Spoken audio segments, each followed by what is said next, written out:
Të nderuar teleshikues, përshëndetje. Unë jam Roland Qafoku dhe ky është emisioni Dekalog. Sot është 17 shkurtri dhe festohet 18 vjetori i pavarësisë së Kosovës.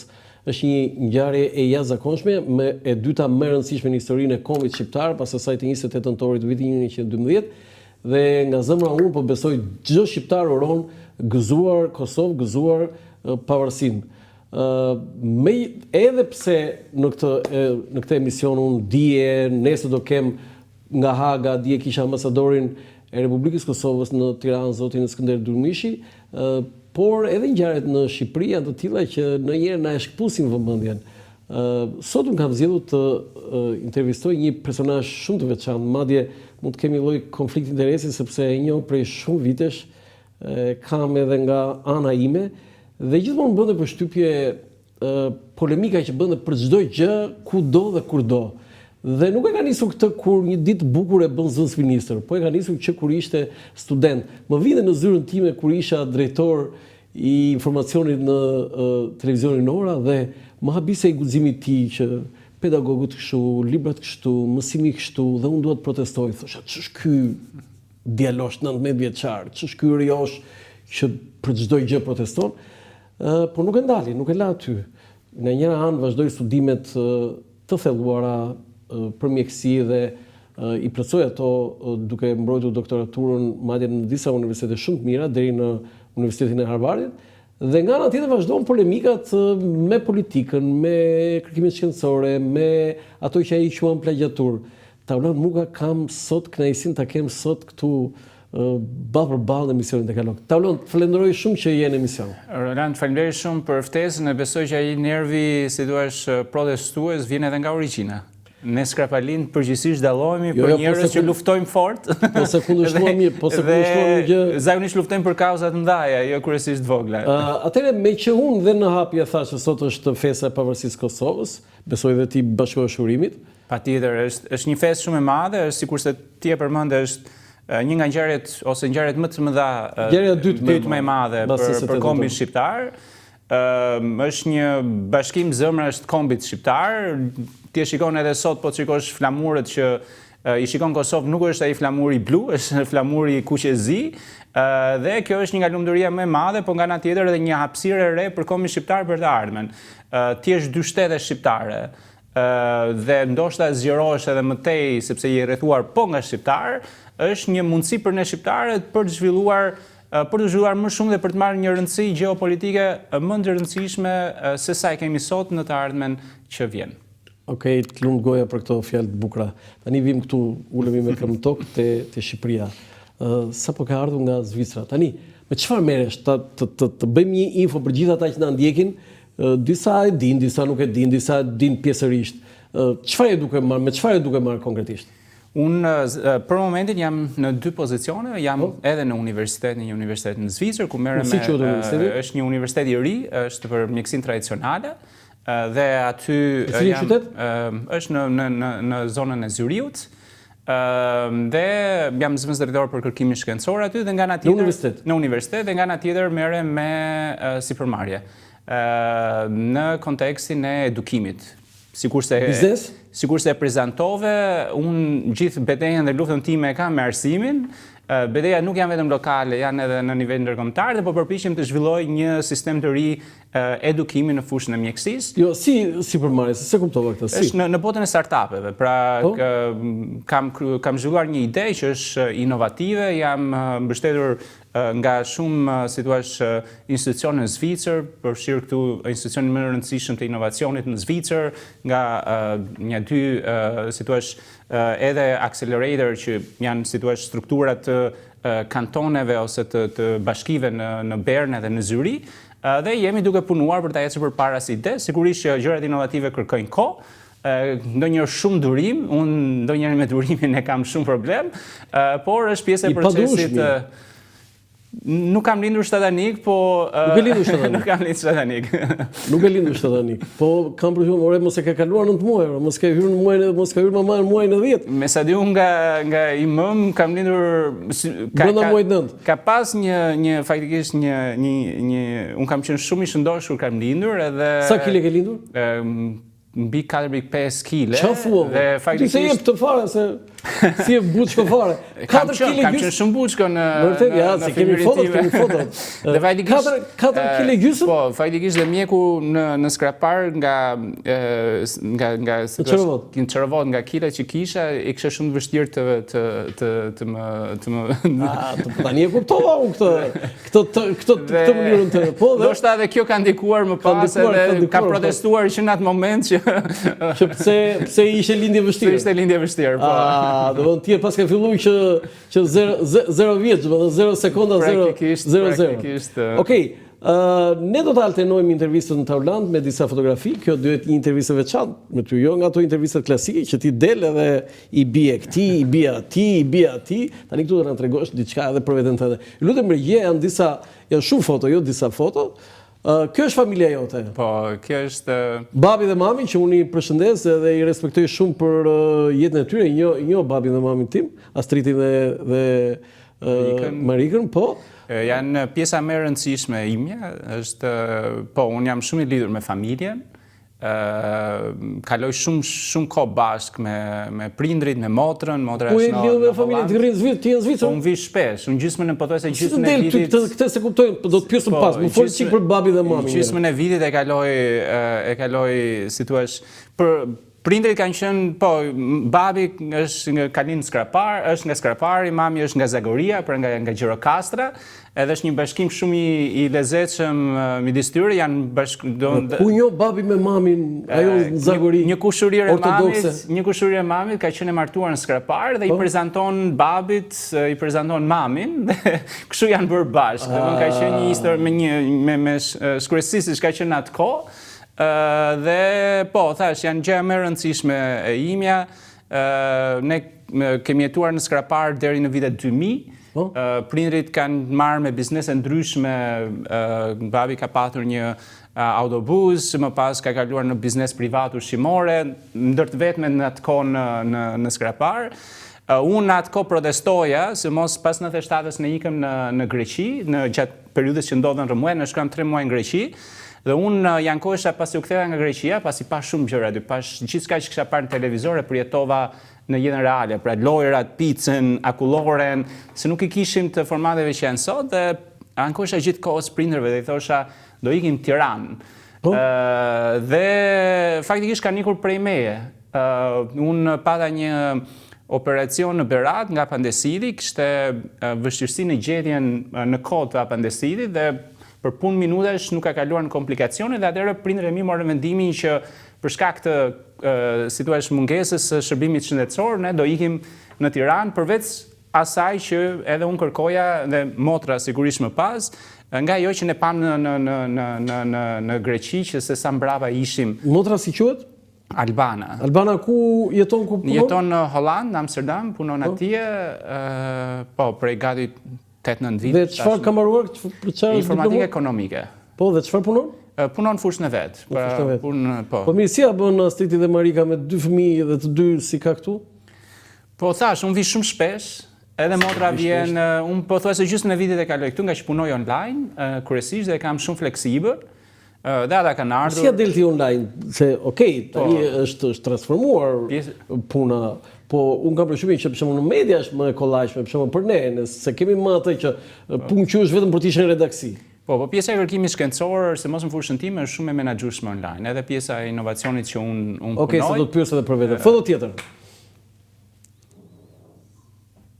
Tani kemi disa foto një pas tjetër. Ky është ai Buçko, ti je këtu më? Kam qenë i Dovës në atë kohë. Më vonë pas. Ku je këtu në Tiranë? Në Çorovod. Në Çorovod. Në Çorovod, është te pazari, tek komiteti? Po, komiteti aty. Komiteti i partisë, po? Po, është nga këto fotot klasike, nuk e din çfarë të kujtoj, ka qenë një fotograf në Si quhesh? Ja ka marruar emrin, po që gjithë ne fëmijët bënin foto te Kali. Te Kali. Dhe ka qenë si thua klasike. O Airiu o Qamili? Po, nuk e Qamili më duhet, po. Edhe kjo ka qenë nga foto klasike, domethënë foto me Kali. Besoj çdo fëmijë i brezit tim e ka një foto të tillë. Po ti sa qëndrove në Çorovod? Linde dhe deri sa çfarë moshe? Deri 11 vjeç. Deri 11 vjeç. 11 vjeç. Pastaj erdhëm këtu. Po, erdhëm në Tiranë. Cili është kujtimi më i hershëm që ke në Çorovod? Shumë kujtime lumin mbaj mend. Lumin tek Varishti. Ne kemi 2 lumen, Osumin dhe pjesa e Guakut. Dhe Guakut. Po Varishti ka qenë si thua zemra e Beharit, domethënë e verës. Ne atje gumzhin dhe nuk gjej vend. Duhet shkojë në mëngjes herët për të zënë një vend sepse shkoja shpesh. Atje ke mësuar notin. Atje kam mësuar notin. Tani not ke di not lumi apo not kështu not tani jam përmirësuar. Je përmirësuar se not lumi është dizastër komplet. Më kam mësuar timat, po këtu jam me mamin, është për besoj o dita e parë e shkollës ose 7 mars, se shikon që jam me lule në dorë. Ti ke qenë të shkolla Zylftar Veleshja? Zylftar Veleshja, po. Të shkolla lart. Prandaj është pjesë e rrugës atje. Po, për publikun domethënë Çorovoda. Pse se bëre foto këtej, po e ke bërë këtej më tavulan. Nuk e di, po shikoja fotot dhe gjithmonë fotot i bënim jo me pamje nga shkolla, i kemi bërë me pamje se do na pëlqente natyra më shumë se. Okej, foto tjetër që ti kalojmë. Këtu ka qenë festa e vitit të ri në klasë të dytë. Kush je ti këtu? Unë jam këtu në fillim, po me bluzë me vija, po kërceja, ka qenë po zyshën e mban mend? Po, mësuese Valbona. Valbona. Një nga mësues më të mira, ishte fillore, jepte shumë lëndë, po, jepte shumë lëndë. Po. Edhe këta të tjerë ti mban mend? Këtu ka qenë. Se ata i na ndjekin tani do kënaqen sikur ti mbaj mend. Gerta, Ani Çuedari për shembull, nuk e di ku është këtu, po duket se është kjo goca këtu në fillim, po këngëtarja. Me flokët e drejta? Po, me flokët e drejta. Po, këngëtarja, po. Dhe këtu kemi... Pasi një qenë klasë zgjedhur? Po kemi... Po, janë bërë personalitete një pjesë e tyre sot.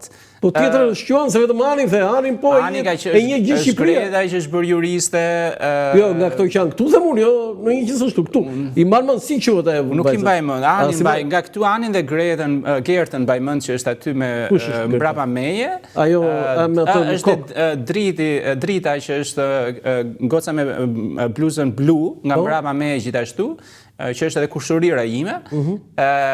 Nuk i mbaj mënd me emra, po... Kjo foto tregon se sa kam takuar 1-2 për shembull, Anin e kam takuar, jemi takuar që mbajmë ndonjëherë kontakte, por që kjo foto tregon që ka pasur jetë shumë. Kjo ka qenë një nga diskotekat ose klubet që është hapur në atë kohë. Ku je këtu ti? Kjo është tek nuk je lokal këtu? Lokal, po, është një lokal i ri që është hapur në atë kohë. Edhe festonim, do të thotë jetë Çorovoda në atë kohë. Tani nuk gjen më rini. Dhe mbaj mend për shembull te klasa, ne rrinim 3 veta në një bank. Sot 2 shkollat që ekzistojnë janë bashkuar 3, se bashkë me gjimnazin nuk kam janë bashkuar? Me sa di unë, po 2 shkollat nuk kam aq. Foto tjetër. Këtu kam qenë 8 vjeçare. Ku je këtu ti? Këtu te Sabadin Gabrani. A je këtu në Tiranë? Në Tiranë. Po kush je ti këtu? Unë jam ai shëndoshi atje i dyti. Ai që je vetëm? Jo, jam tek banka e dytë. A te banka e dytë? Ai andej? Ai andej, po. Ai shëndoshi atje? Ai atje. Ç'a futi më? Po sa kile ke rënë ti? Ç'a ndodhi kur re? Unë kam rënë kur kam ikur në Holland. Në Holland, pas mbarova mas... Jo, më mëndo, kjo ke qenë studenti apo? Po pra, kam qenë shëndosh, jo, derisa ika në Holland, unë në Holland kur kam mbaruar master ishte i tillë kur kam bërë në Holland që 4 muajt e parë ka qenë vetëm provime. Dhe pastaj bëheshin kërkim. Dhe kur ishte viti i ri, gjithë miqt shkuan në shtëpi, unë fillova vrapin mes të borës. Atje dhe pastaj kur janë për 2 javë kam rënë gati 6-7 kg. Po mi pse fillova vrapin? Ç'o ndodhi? Po sepse ishte ambienti aty. Shikoj të gjithë holandezët me aktivitet fizik, trupat mirë, goca çuna dhe Shqipëria ishte Shqipëria ishte rahat. Foto tjetër.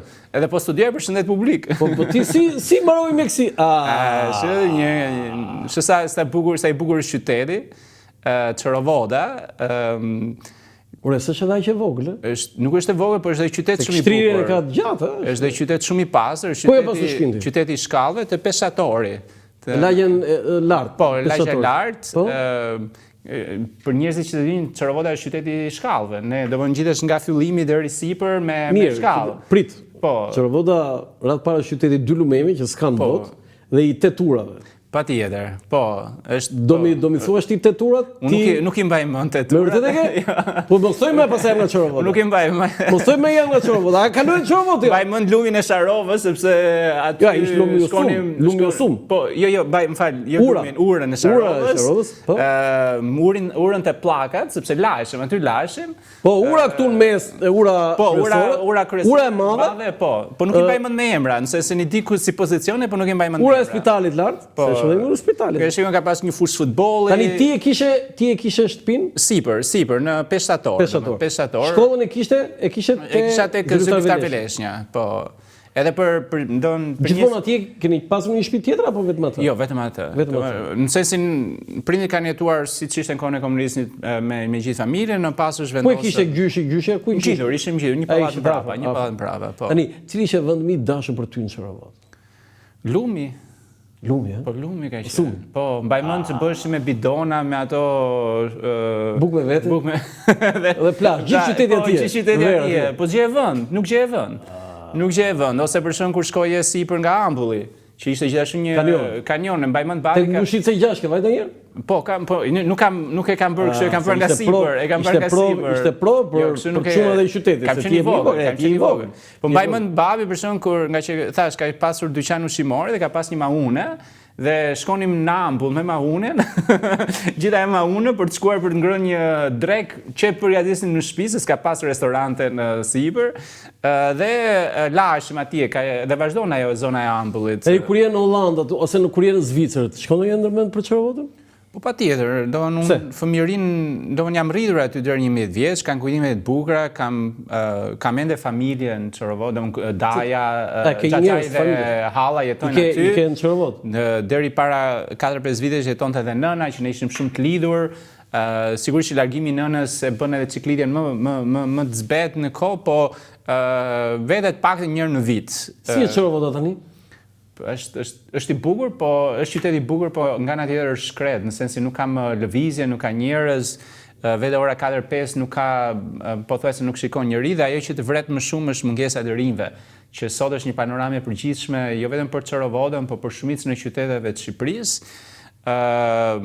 Sigurisht që më dhëmb zemra për qendrën, sepse nuk e di atë kujtohet, kanë qenë ca pemë gjigande aty shumë të bukura që nuk duhet ishin prerë, se ishin një memorie historike për qytetin, gjithë ndalonim aty kur vinim me autobuza, pavarësisht se tani po rriten dhe këtu pemë dhe ndoshta do marrin dhe pamje më të mirë, po i ka ecë atë memorien historike që ne kishim të gjithë, që kur ishte vera dhe si thua edhe më pas kur kthesha në Çorovot, ki parasysh ishin lokalet aty dhe aty kishte vetëm një zonë që kishte hije dhe rrinin njerëzit prisnin.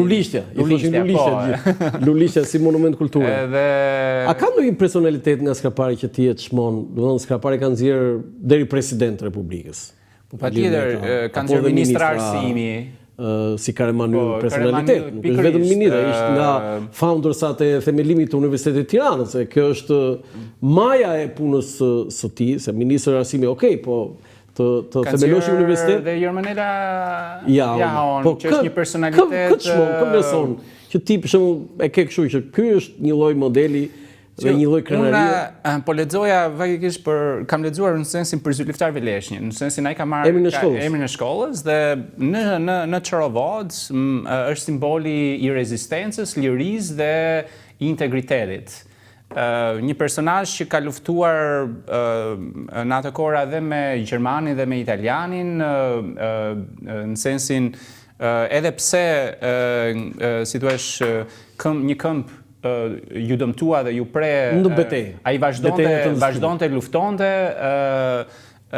derisa u arrit çlirimi dhe tregon pikërisht një model të rezistencës dhe lirisë dhe pasionit për vendin. Dhe ka një simbolik shumë të mirë për atë se si duhet jetë një qytetar i një vendi. Tani, më ngasmove me këtë dhe kam një pyetje dhe unë e vlerësoj shumë këtë që ti the, që një djalë i ri, një brezi, do të themi brezi 4 mas luftës së dytë botërore. Dhe ti vlerëson rezistencën e atyre njerëzve dhe përmend një hero që vazhdon të ishte gjallë dhe ishte hero. Po, dhe që ka bërë një betejë reale. Betejë frontale e reale, se të ndërkypet që nga betejë dhe rradhat luftës së dytë botërore që ka ndodhur në Shqipëri. Dhe unë e vlerësoj shumë këtë. Tani, Kam një pyetje tillë. Taulan, cili është mendimi yt? Si ka mundësi që ka disa që duan ta zhbëjnë rezistencën? Dhe ti shumë mirë përdore një fjalë që ne duhet ta ndryshojmë në terminologji. Rezistenca e shqiptarëve gjatë luftës botërore. Jo komuniste, balliste e tjerë. Jo, rezistenca. Dhe ti bravo të qoftë për këto fjalësh. Tani, si u përgjigjesh atyre që duan ta zhbëjnë, ta sfumojnë, ta zhvlerësojnë rezistencën e këtyre njerëzve si zyluftarëve leshi? Po ti e përjeton këtë fenomen edhe sot, me edhe që e solën në fillim të emisionit, me edhe çfarë po ndodh me përfaqësuesit e UÇK-s në Hag. Duhet kuptuar ne jemi popull fitues. Pra luftën me Serbinë ne kemi fituar dhe duhet sillemi si popull luftues. Në luftën e dytë botërore ne kemi qenë për krah fituesve. Nuk duhet të ne edukohemi si humbës. Po ç'është kjo tendencë që duhet ta ne dhe në librat e historisë, nëse i shikon në Shqipëri, gjithmonë tregon se si ne kemi rezistuar, por që nuk kemi qenë ndonjëherë fitues. Dhe kjo duhet ikë si koncept. Duhet të japësh elementet krenarisë me qëllim që të motivosh dhe të japësh modele të suksesshme të riu dhe të rreth që të krijohet me një frymë të re. Është i thash, merr çfarë po ndodh sot me përfaqësuesit e UÇK-s, ne jemi një popull fitues në luftën me Kosovë, në luftën me Serbinë. Imagjinoni Amerika që fitoi luftën e dytë botërore të dënohej për krimet që ka bërë në Japoni.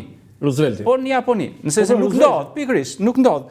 Dhe kjo është si thua gabimi i madh që politikanët, por nga ana tjetër që vjen tek ajo që unë luftoj vazhdimisht, shkatrimi i arsimit na ka bërë. Na ka heq vetdijet. Pra te arsimi e shtuaj? Po patjetër, aty fillon gjithçka. Ata e kanë mbaruar punë me arsimin, ata teoricienët e këtyre që duan të hedhin poshtë të luftës. Shqipëria në besimin tim ka patur dy epoka të suksesshme. Dhe janë dy epoka ku kanë drejtuar shqiptarët vendin dhe kanë luftuar për shqiptarët. Dhe ka qenë epoka e Skënderbeut dhe rilindësave kombëtar. Po jo këtyre rilindësave të kohëve të sotme. Ke qenë ti një javë me ata, po pjesë e eksperiencës. U futeve dëshirë. Duhet kuptojmë domethënë që po të shikosh për shembull edhe dokumentat e Izraelit, kanë marrë si model për të ndërtuar shtetin e tyre modelin e rilindësave kombëtar. Sepse ishin intelektual, dhe nuk duhet të harrojmë këtë, njerëz të shkolluar dhe të arsimuar, që ngritën ndjenjen kombëtare, pra një shtet që nuk dinte se çfarë ishte, që nuk e dinte përkatësinë shqiptare, që nuk e dinte përkatësinë historike, i kënduan luleve, maleve dhe krijuan një frymë që krijuan një mentalitet të ri të shoqërisë shqiptare. Ata Frashëri di që janë nga Skrapari? Po patjetër. Po, kam dëgjuar, nuk jam nga Grëmshi Skraparit janë ata, nga Grëmshi. Po, Grëmshi, jo Gramshi, Grëmshi. Po shiko se çfarë po ndodh sot me luftën që po i bëhet vëllezërve Frashërit. Titulli që jepej me titullin e emrin Frashëri sot është hequr. Ti thua për dekoratën e Infrashi? Po, në Infrashi. Skandalesh. Po çfarë po ndodh me mësejtore në Ti ishe për sjelljen e eshtrave të Mitat Frashërit në Shqipëri dhe varrosin e tyre në krah të babait vet? Po patjetër, duhet ishte ai përket Shqipërisë. Ç'i ishin ata që kundërshtonin këtë? Nuk e di, nuk jam shumë. Okej, foto tjetër që të kalojmë në rrjedhën. Kjo është një foto e vitit 77 në një album i botuar në Gjermani, si album turistik, dhe e ke aty në anglisht, në frëngjisht, dhe i botuar në Gjermani. Kjo është çrovoda e vjetër e re e vjetër. Do të thënë ka disa godina aty që se pasi qeri e famshëm ti se mend. Jo, se më mend. Po dy lumejn, lumi i Osumit dhe lumi i Guhavit. Tani, kam një pyetje të tillë. O Tauland, si ka mundësi mirë regjimi komunist e quante kryeqytet në rast lufte dhe izoloi? Si ka mundësi që mbas 90-s ky qytet i gjithë Skrapari është izoluar dhe rruga e inauguruar në 1 maj të vitit 1948 nga Enver Hoxha, Bedri Spaiu, se janë edhe dy emra tjerë dhe duhet jemi saktë. Jo Karaman, mund të ketë qenë Karaman Ylli. Enver Hoxha, Axhilleshi, Bedri Spaiu. Këta tre, domethënë Enver Hoxha ka preshiritin në 1 maj 1948. U përrua rruga Berat Çorovot, që u asfaltua, se kishte një gjurmë, kishte një ndërtuar. Tani, si ka mundësi, domethënë, që mbas gati 80 vjetëve, mbi 7 dekada, ne kemi është një rrugë me vetëm vend në Shqipëri. Kjo është si thua fatkeqësia e klasës politike, pasi e ka lënë qytetin e izoluar, një qytet që ka potencial. Skraparin, qytetin, sigur, po gjithë Skraparin. Gjithë rrethin, rrethin e Skraparit ka lënë të izoluar dhe rrjedhimisht kjo përkthehet edhe në largim masiv, sepse normalisht kur je izoluar dhe shumë larg qyteteve të tjera, patjetër që do largohesh, pasi nuk shikoj një të ardhme. Dhe po të shikosh në Skrapari ka një potencial të jashtëzakonshëm, qoftë turistik, por edhe industrial. Mos harrojmë ne diskutojmë bashkë që Skrapari mbaj për fabrikën e rakisë, është qyteti i rakisë, ka pasur të përpunimit të frutave në sensin kompostor, e një fabrika në ndaj dhe janë shkatruar, sikurse u shkatruan shumë fabrika në Shqipëri. Dhe rrjedhimisht i ngelet sot klasës politike për ta marrë projektin që e kanë propozuar disa herë për ta bërë realitet, për t'i dhënë një frimarrje të re zonës. Ne jemi përkrah Malit të Morit. Mali të Morit ka një emër, ka një histori, është një nga, le themi, ikonat e identitetit ton edhe si kom, dhe rrjedhimisht nuk mund të lihet shkretir një zonë e tillë me një histori që shumë gjëra ende kemi për t'i... Tani brenda kësaj pyetje, ka një projekt që zoti Rama, kryeministri, e proklamoi gjatë fushatës elektorale, tha që në fillim të vitit 2026 do filloj projekti ndërtimit të rrugës me gjumë të re, Berat-Çorovot, 25 minuta. E beson që kjo do bëhet? Është e mundur. Unë nuk e besoj nga kryeministri, por është e mundur, përsa ko projekti ekziston, do thotë që duhet bërë. Fare. Në situatën që ne jemi... Jo, si beson fare. Këti kryeministri jo. Këti jo? Jo. Nuk isha në i dyshim. Jo. Këti jo, dhe plus që në kontekstin politik, kryeministri aktual është në titet më të vështira atje dhe do të pyes se kam pyetën vetëm. Foto tjetër? Ja, në Google Earth, ja i është Skrapari, izoluar komplet. Po, është komplet, dhe thash, ti shikon malin e të Morit, që është një pasuri, me park kombëtar. Me park kombëtar, që mund të merrte shumë zhvillim nëse rruga do zhvillohej. Domethënë janë projekte Berat, Çorovot, Gjurmë e Re. Çorovot, Korç, Çorovot Përmet, jo Çorovot Përmet, Çorovot Korç dhe Çorovot Gramsh. Kjo ishte spektakolare. Ki parasysh se sa frimarje dhe çfarë zhvillimi do jepte qytetit. Po shikoja të dhënat demografike të Shqipërisë dhe ka një gjë interesante. Në vitin 2023, kur janë bërë dhënat demografike të Shqipërisë, qytetet e Shqipërisë kanë mësuar si thua largim masiv. Ku më duket Shkodra mban rekordin për sa i përket largimit. I vetmi ndër të vetmet qytete që nuk ishte pasur ose si thua largime dhe hyrjet ishin barabare ishte Berati.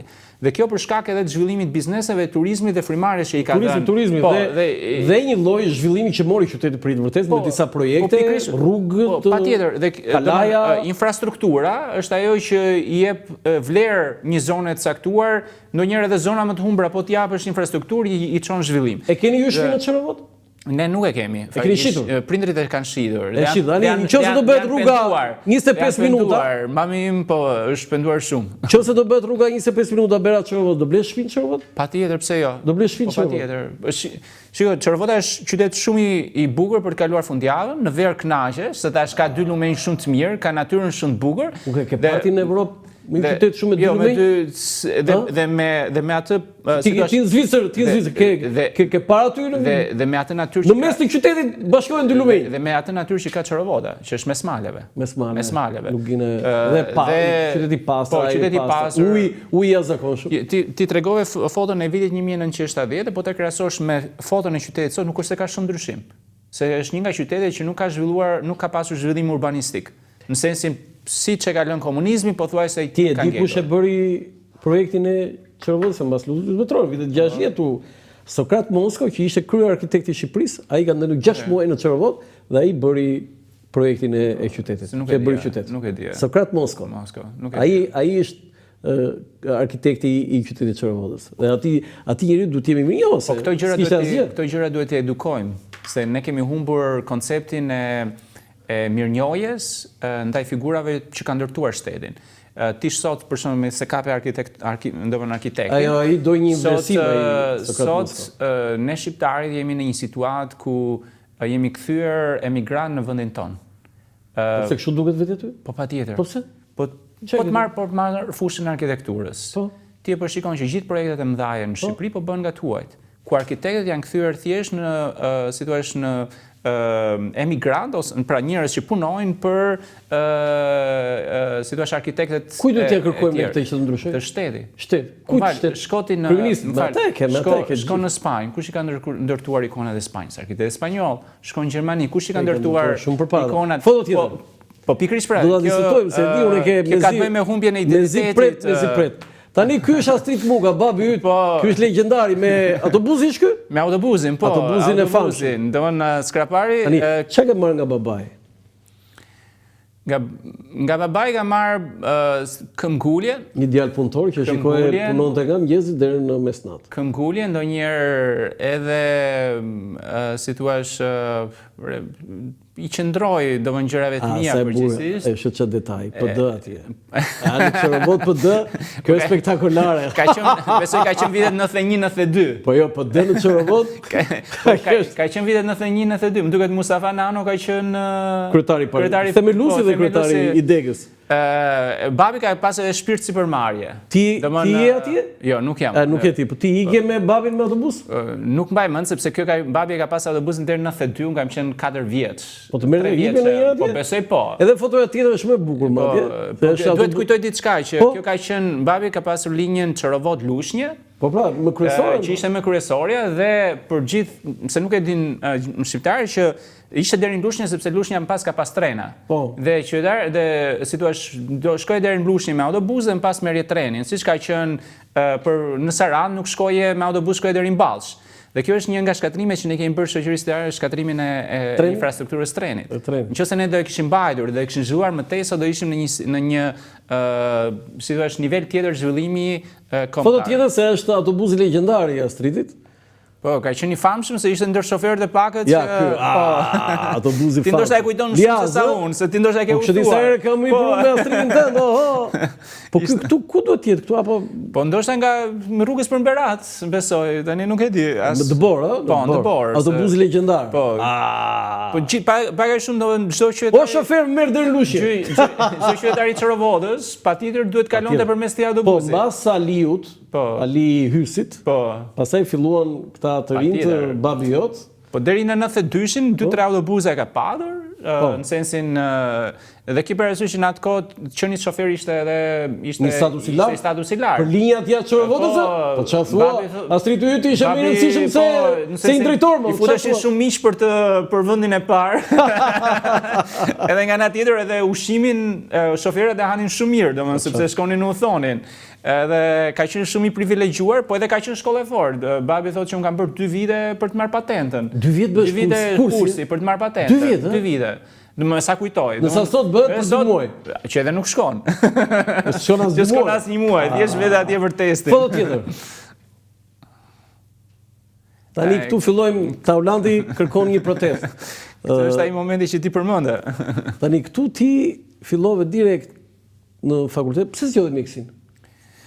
Mjekësia, unë faktikisht nuk e kam pas në njerë në, si të është në mënd, unë kam dash informatikën, ekonomikën ose juridikën. Kur konkurova kam qenë brezi pari maturës shtetërore dhe i fitova gjitha, mund të shkoja ku doja. Dhe mjekësinë e kam zgjedhur si opcion thjesht për shkak të mami më shtyu, kishte më shumë për të mburur të shoqet e veta. Që çuni, se çuni ti për doktor.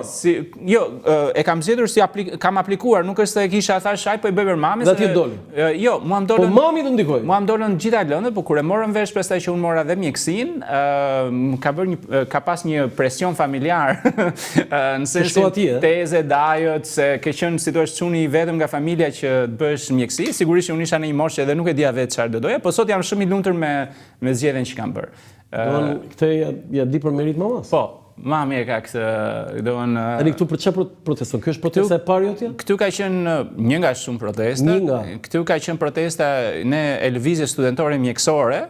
Ne kemi bërë disa javë protestash dhe jemi ngritur për rritjen e cilësisë në arsimin mjekësor, kërkonim libra të rinj, kërkonim literaturë, kërkonim profesorat përgatitur, kërkonim aksesën në biblioteka. Profesorët nuk ishin të përgatitur? Mua më vjen keq ta them, po ke një kështu aty të një ditari, foto tjetër, se ajo, sa aty jam habitur. Ja, ky është ditari. Kështu e kanë filluar protestën e mjekësisë. Tani ky shkrimi yt është fantastik, nuk është shkrim për doktori. Si ka mundësi? Ky nuk është. A shkrimi yt? Nuk është shkrimi im, është bërë me kompjuter. Ti e ke Po e kam Mase më hoqë trurin tha. Jo, nuk e kam aq mirë shkrimin, e kam shkrim doktori. Shkrim doktori, ë? Po. E kam shkrim, pavarësisht se nuk punoj. Shkruaj pak emrin tim këtu, si e shkruan ti emrin? Tani un si doktor. Jo, nuk e tani un kam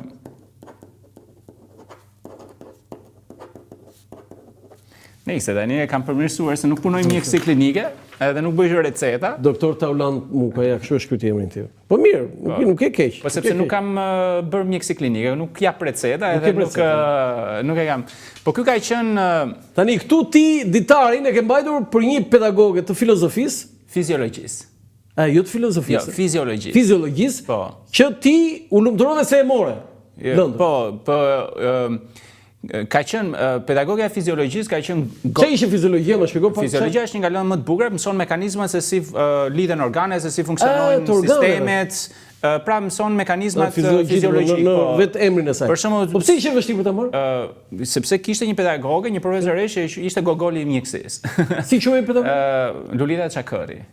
E themën në fund, sa ty se ke emrin. Po sepse ka qenë e dinin gjithë, nuk është se kishte gjithë. Dhe unë këtë e kam bërë, hapëm një gazetë dhe me këtë fillova protestën time të mjekësia. Si ta vërtetojmë neve që është kështu siç thua ti, se na dëgjon ajo Zysha? Patjetër, mund të shkoni ti bëni një intervistë, mund të merrni edhe studentë mjekësisë. Se çfarë bëj unë, Zysha thotë se s'është vërtet kjo. Ky e fut kot. Situata që ta bëj shkurt ka qenë e tillë, vetëm provim. Po. Dhe kishim 3 pyetje. Do ideja shumë mirë dhe vetë të përgjigjem dhe më thotë kjo që nuk e ke thënë mirë. Ndërkohë që kjo, domethënë unë kisha mësuar me librat amerikanë dhe flisja me logjik. Dhe i them, më tha mua më vjen keq, po vazhdo të pyet aty, këtë nuk ta quaj. Dhe pastaj edhe unë u nxeva në sensin që ja marr letra dhe ja plas surrat. Ti? Po, student, dhe i them ti vetëm reciton. Ti ke plasur letrat në surat Zyshës? Po, surat profesore. Kjo nuk është e hiqme. Unë besoj që ka qenë e denjë për personin që unë kisha përballë. Dhe sepse ishte një profesoresh që kur ti vjen në leksione, vetëm reciton, në sensin atë që fliste ndiqe me gisht në atë që ishte shkruar në libër. Pra nuk ishte kapacitet përveç se memorjes për të ndërtuar. Kjo është ajo që unë kam diskutuar prej kohësh. Ta gjithë kanë kopjuar materialet e tjerëve, vini nga një sekond, si e linin pedagogët pastaj se ky. Kështu ka qenë sistemi i përhapur edhe vazhdon edhe sot. Dhe në sensin që më vendos kadrën atë moment dhe unë i them që është tur për ty, por është ndër për mua sepse unë i kisha 9-10 gjitha si thua notat në atë kohë. Dhe më pas iki nga klasa dhe kur kthehem nga klasa, pastaj më thotë që shiko se ti mund të vish prapë, unë të kam si fëmijë dhe vetë ditën tjetër në provim me 2 të tjerë. Do ti flakej ato në surat dhe thotë të kam si fëmijë? Po sepse kishte frikë. Kishte frikë. Ajo kishte frikë aty? Po, kishte frikë sepse në sensin nuk kisha mësuar dhe më thash do vetëm dekanat. Ore, vazhdon është pedagoge sot? Ajo ka dalë në pension sot dhe i uroj shëndet, se nuk i uroj asgjë të keq. Po, kur të ndjeki ty tani ajo nuk do lumturohet me këtë fjalë që the. S'ka problem, ka qenë të gjithë studentët e mjekësisë e dinë dhe unë përshkruaj situatën më pas, që përveç kësaj, më pas kur studentët pasi unë largohem, po thuaj se i ngel të gjithë, pinte birë, pinte cigare, sepse nga situata që ndodhi. Ore, i këtë sakta ti këto, se thot ajo ja fut kot kyre. Mund të shkoj në gjykat. Po pra se ajo do reagojë. Dhe madje pata dhe shokët e klasës që u trishtuan, sepse si thua ma ngecën mua fajin për notën që morën më pas. Ndërkohë që unë futa ditën tjetër dhe mora notën 8. Me 2 pedagogë. Si do të vërtetosh ti këto që thua? Thot ajo jo. Kam dëshmitar. Ke dëshmitar? Kam gjithë klasën që si e di pastaj, ti më mbërgjesi vetë për këtë. Por kjo tregon modelin e profesorit shqiptar edhe sot. Janë profesorët shqiptar në përqindje të madhe, unë e kam ngritë si kaos, janë pjesë më të madhe. Pjesë më të madhe, po nuk kanë aktivitet shkencor. Ndryshimi midis profesorit dhe mësuesit është aktivitet shkencor. Mësuesi për shkak nuk zhvillon një ori të re. Mësuesi ka akumuluar një ori dhe atë si thua e përsërit në mënyrë të vazhdueshme. Okej, parimisht kështu është. Kurse profesori është një nivel më lart, ka krijuar një ori të re dhe nuk reciton. Profesori ndërton logjik dhe mbi një orinë e re zhvillon dhe gjëra të tjera. Do kështu zhvillohet mjekësia, diagnostika. Shqipëria në përqindjen 80-90% nuk ka. Dhe unë e shoh me statistika. Mirë, pse se ndryshon ti këtë gjë? këtë nuk e ndryshon një individi, këtë e ndryshon sistemi. Sistemi ndryshon klasa politike. Klasa politike, si që i bashkoj... Foto tjetër, se kemi gjëra tjera këtu.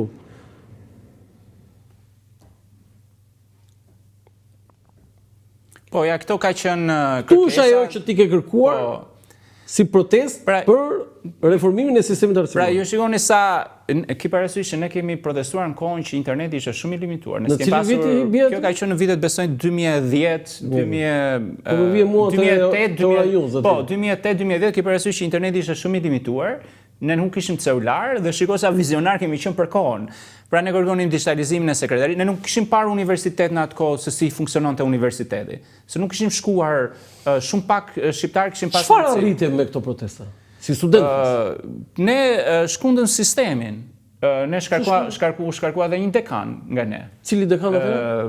Mi kujton pak. Tani nuk kujtohet emri. U shkarkua dekan? Po, u shkarkua një dekan. Fal protestave tona? Po, fal protestave më vonë, po, fal protestave tona, po nga nga tjetër edhe nxiti debatet mëdhaja që u pasuan në tej. Sigurisht që sistemi nuk është se ka ndryshuar, fatkeqësisht. Të vendosit një sistem wireless funksional. Po, s'kishim, po sot, të njëjtat probleme ke dhe sot. Dhe sot nuk ka wireless? Po të njëjtat, s'ke sistem wireless, nuk ke akses në libraritë online, nuk ke, si thua, literaturë të përditësuar. Po ti shikosh, edhe nuk e ambjende në QSUT për të bërë praktika, ne kishim një problem si student mjekësie. Ne 3 vite pra mjekësia është praktik klinike dhe nuk na vinin profesorët. Pra dile mjek pa bërë praktik klinike dhe ke dhe sot. Ngritën protest studentët kur ngritën për... Si nuk vjen pedagogu? Po, nuk vjen pedagogu në mësim. Nuk vjen mësim? Po pse? Po sepse kanë si prioritet biznesin. Klinikën, sepse aty bëhet paraja. Dhe kjo të rego... Do dhe ti po thua një gjë shumë të rëndë. Do dhe sot pedagogët e mjekësisë, një pjesë. Një pjesë e madhe, një pjesë shumë e madhe. Merren me klinikën e tyre dhe nuk shojnë të japin mësim. Si mund të dalësh mjek pa bërë klinikat më të rëndësishme? Dhe ti sot nuk e ke vetëm me mjekësinë. Më fal, shko te universitete private që japin diploma infermerie, imazherie dhe mjekësie. S'kan spitale. Dhe unë për këtë flas. Dhe ti shikoj gjendjen ku është arsimi sot.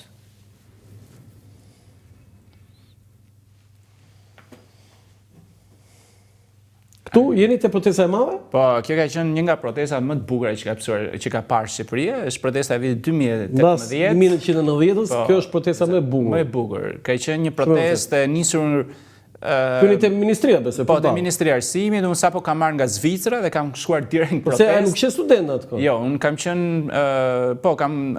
Student po doktorant? Jo, kam qenë drejtues grupi në Zvicër. Sapo mora pozicion në Zvicër, ika nga Ministri Arsimit, zvendës Ministri Arsimit, po. Do ta ashtu. Edhe ka qenë nga protesta më të bukur, këta çuna dhe gotat që janë përreth kanë qenë shumë idealista. Kush fitoi? Po, fitoi, si thuash, në radhë, fitoi zëri studentor. Ata nxorën dufin. Fituan apo humbën? Unë them që fituan. Çfarë fituan? Ti ikën pastaj të rinë ikën fare dhe e lanë universitetin. Ajo protestë nxori në mënyrë masive dhe të dukshme publike një dramë të madh që ne kemi shoqërore, që është cilësia në arsim. Dhe sigurisht që ndryshimet, unë gjithmonë besoj në evolucion, jo në revolucion, ndryshimet duan kohë. Po të shikosh sot klasa politike është e rënuar, si nga morali për drejtuar, si me atë që kanë bërë nga arsimi, me shëndetësinë e tjerë. Dhe është në mendimin tim është në... Sot vazhdon në mjekësia është universitet më vete? Po, është universitet mjek. Po se u diskutuar që mund të ndrojë. Mund të jata që është përsëri Universitetin e Tiranës. Ka projekt për këtë? Kjo është një problem edhe shumë i madh. Se? Ti je për këtë apo për këtë? Unë jam për bashkim gjithë Universitetit të Tiranës, sepse e forcon Si është kjo? Jam për bashkimin e gjithë fragmenteve që janë hequr. Ka një premtim i Partisë Socialiste që do bënte një universitet shtetëror. Ne sot kemi 40 universitete. Gjithë Shqipëria. Dhe nuk prodhojmë shkencë.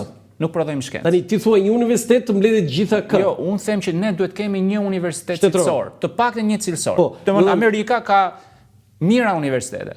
Po kur vete në Harvard dhe Stanford nuk e konkuron njëri. Jo, po nuk e konkuron njëri. Do të ti thuaj që mjekësia. Po, mjekësia, politekniku, sportet, edhe sportet. Po patjetër se krijon, po patjetër se krijon një universitet fuqishëm që në arenën ndërkombëtare edhe të ardhurat janë më ardhurat më të mira dhe lehtëson bashkëpunimin. Po çka ndodhur? Po mi ka qenë një problem, pse s'u bën? Këta e ndan. Pse? Jo, këndon socialistët. Jo, politika në përgjithësi në 35 vite.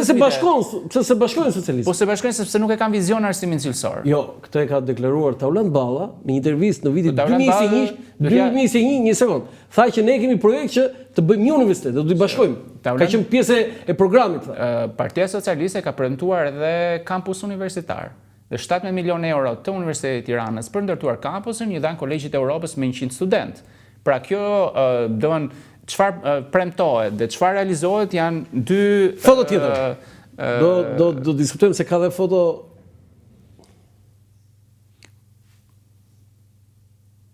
Këtë po diskutojmë. Po, këtu ka qenë. Duhet zhbërë.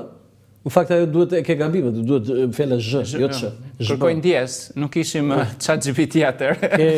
Jo, s'është puna ChatGPT, kishim vetar. Nuk ishim redaktor, s'kishim redaktor. Po këtu ku është ky shkrimi atë Shekri ka qenë te Gazeta Shekulli. I paska shpëtuar aty se ta. Dhe ju e shikoni që un kam qenë konsistent në ato që kërkoj. Dhe tregoj arsyen. Duhet zhbër, domethënë duhet bashkuar me universitetin. Po, dhe tregoj gjithë arsyet, këto që unë përmenda, pra shforcimi i universitetit, rankimi, bashkëpunimi midis departamenteve. Në gjendje sot Universiteti i Mjekësisë? Urdhëro? Në cilin gjendje sot Universiteti i Mjekësisë? Universiteti i Mjekësisë vazhdon të jetë në të njëjta nivele që ka qenë. Këtu prodhohen mjek pafund. Këtu ka qenë. Dhe ata ikin dhe çuditshëm, vlerësohen shumë jashtë. Është shumë i gabuar ai koncept sepse ki parasysh që shumica e mjekëve shqiptarë që largohen, pak a shumë kalojnë në hallka filtrash nga do vend. Dhe ju duhet njësimi i diplomave që kanë, pra nuk njihen diplomat thjesht, për shembull Gjermania ka nevojë dhe munges kapacitetes, por prapë fut brenda një sistemi filtre që duhet kalojnë disa provimesh, por nuk njihet diploma shqiptare e mjekësisë. Po një mjek shqiptar, një mjek i ri. Dhe është pikërisht ai edukimi që i forcon më shumë. Pra ti duke thënë që edhe pse është diplomuar në Tiranë, Universiteti i Mjekësisë Tiranë, ai vazhdon në arsimimin e tij. Patjetër, dhe formon fiton standarde krejtësisht të ndryshme krahasuar me ato që kanë Tiranë. Ka qenë një raport i vitit 2010 nga austriakët, pra një universitet i Grazit, duke ka bërë një raport mbi Universitetin e Mjekësisë dhe ka thënë ky universitet s'duhet të ekzistojë kështu siç është. Në cilin vit? Në vitin 2010, mos gaboj, është një raport, po që e ka qenë para se të bëhesh ti ministër. Dhe ka treguar, kam qenë student mjekësie në atë kohë, 2010-ën. Dhe ka treguar pikërisht ato që unë përmend, që për shkak të mungesës kapaciteteve kërkimore, mungesës laboratorëve, mungesës librarive, bibliotekë, ky universitet o duhet mbyllur ose po themi sot si është. Është një njëjta gjendje. Nuk ka ndryshuar asgjë. Do të thotë që duhet mbyllur Universiteti i Mjekësisë? Roland, hap faqen e website. Jo duhet mbyllur, duhet rithemeluar. Unë flas për rithemelim të universitetit. Pra, jo, po kur rithemelohet mbyllet. Unë them për rithemelim të Universitetit të Tiranës. Jo. Rithemelimi i Universitetit të Tiranës do thotë atë që ke, ta rithemelosh dhe rindërtosh më mirë. Pra, Universiteti i Tiranës duhet rithemeluar. I kalon në një vetting akademik gjithë shefat e departamenteve për të parë ai plotësojnë kushtet për të qenë në atë pozicione. Hap konkurse, se sot ke shumë mira shqiptarë të arsimuar që kanë mbaruar në universitetet më të mira në botë, që janë edhe në një moshë të re, që kanë çati japin shoqërisë. Po tani 65-70 vjeç, shefa departamentesh, dekan rektor që s'kan publikuar asnjëherë, më thonë një shtet në Europë që ka një status të tillë. Dekan nuk mund të jenë 27 vjeç, edhe rektor. Jo, unë thash 27 vjeç, unë po them 60-70 vjeç. Jo, unë po them 60, 65, 70 vjeç, që janë dekan dhe rektor dhe nuk ka një publikim shkencor. Tani merri, por nuk ka ti po flet me njëri që e di këtë. Jo, po them, Tot mjekësisë nuk i di, po rektori i Universitetit të Tiranës ka 0 publikim shkencor në databazat jemi përgatitur këtu që të di sa i ka, po se besoj. Unë të flas me se e dëgjon tani rektori e thot 1 2 3 10. Rektori e di emrin tim, unë kam çuar dhe plagjaturën në tavolinë dhe vazhdo të jetë rektor. Ti ke kështu Jo, po ti duhet ta vërtetosh këtë. E kam vërtetuar unë. Si e ke vërtetuar? Po ke databazë. Si ti vërtetuesi? Si ti ai që vërtetues është databaza shkencore. Shteti shqiptar një Scopus sot që flasin the Web of Science. Kërkoj emrin aty dhe nuk të dalin me publikime. Sot që ti të marrësh titullin doktor shkenca, që të marrësh profesores e mësuar, profesor, duhet kesh publikime në revista që janë të indeksuara në këto databaza. Nuk kanë. Dhe këtu po flas për nivel dhe tjetra është pse i kanë kyçur doktoraturën. Ty duhet po mira ç'është tjetër. Po jo, duhet t'japësh ty Çelsat, bëhet ti. Ç'do bësh ti? Jo mua. Jo, njëson, nëse ti do ta kishe ti dorë. Unë ja kam dhënë platformën kryeministit, që kush e zën sminë. Ore si do ta realizosh, ta zbatosh platformën, se platforma, tu vetëm platforma ka Shqipëria. Ja kam thënë dhe i kam çuar letrat në kryeministit kur vajte zën ministër, kam vajtur me letra. Ja do të pyesë ekipin. Foto tjetër se është aty ajo dhe është ajo. Tani, vendosi. Lexoje vetë ti këtë? Po, Këshilli i Ministrave të Republikës Popullore të Shqipërisë në mbledhjen e datës 30 maj 1957 vendosi aprovimin e dekretit mbi krijimin e Universitetit Shtetëror të Tiranës. Dhe zëvendës kryetari i Këshillit të Ministrave, zëvendës kryeministri domethënë, Dogo Nushi. 30 maj 1957. Kështu është themeluar Universiteti i Tiranës. Dhe ku jemi sot? Po. Sa vite jemi? Gati 70 vite mos gaboj sot? Dhe Universiteti i Tiranës është ndër të fundit në rajon. I sa ti jemi në rankim? Jemi në vendet fundit. Në rajon dhe në si thua në indeksimet e mira nuk ekziston emri. Kush është universiteti më i mirë në Ballkan?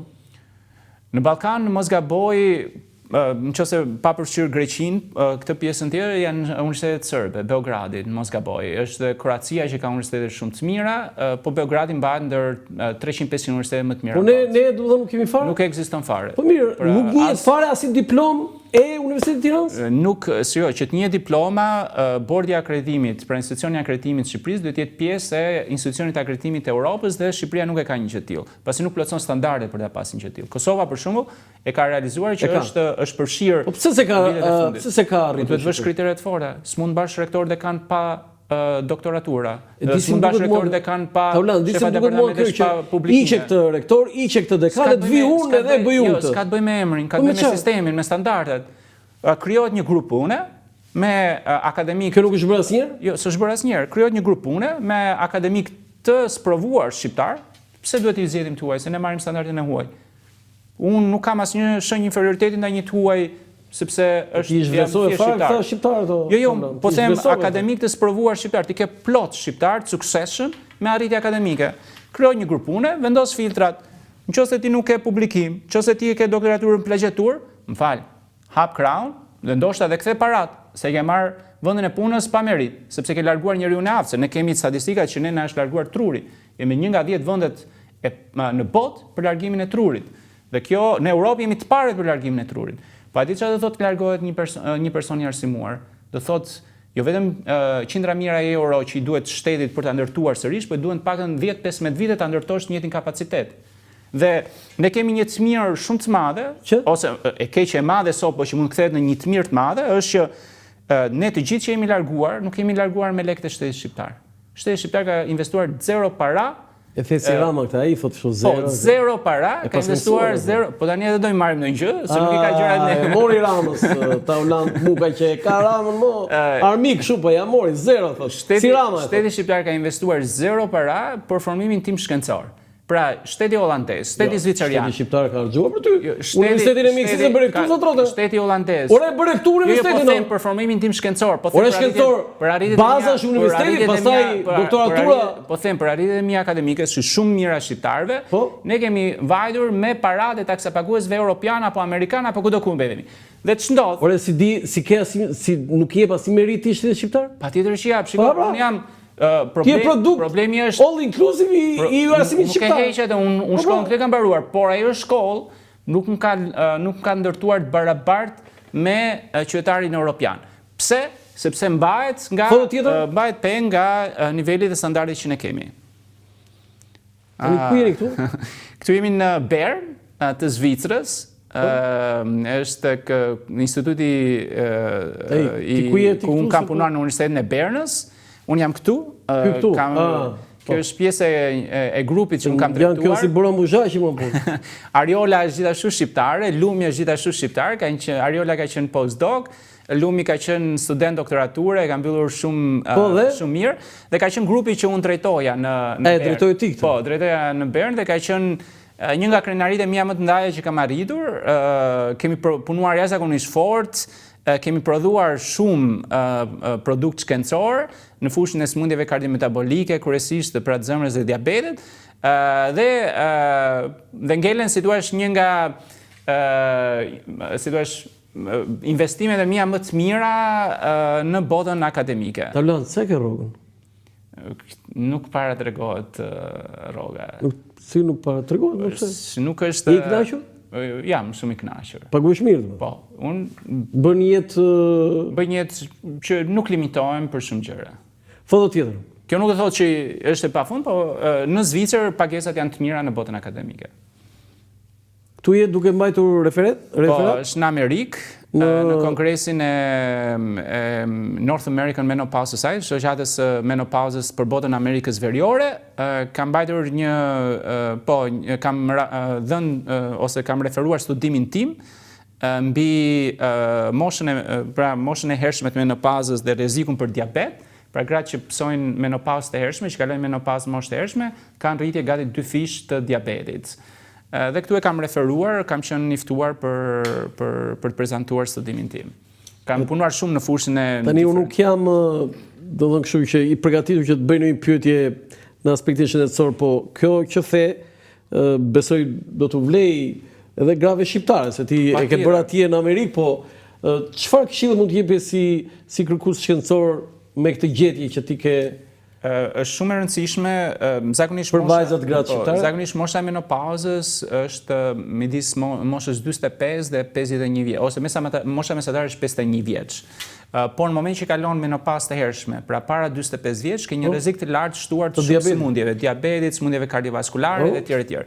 Dhe shumë e rekomandueshme që gratë e reja kur janë rreth kësaj moshe të bëjnë analizat të sheqerit, bëjnë analizat e kolesterolit, pra të yndyrnave, me qëllim që të parandalojnë dhe të përshtasin dietën.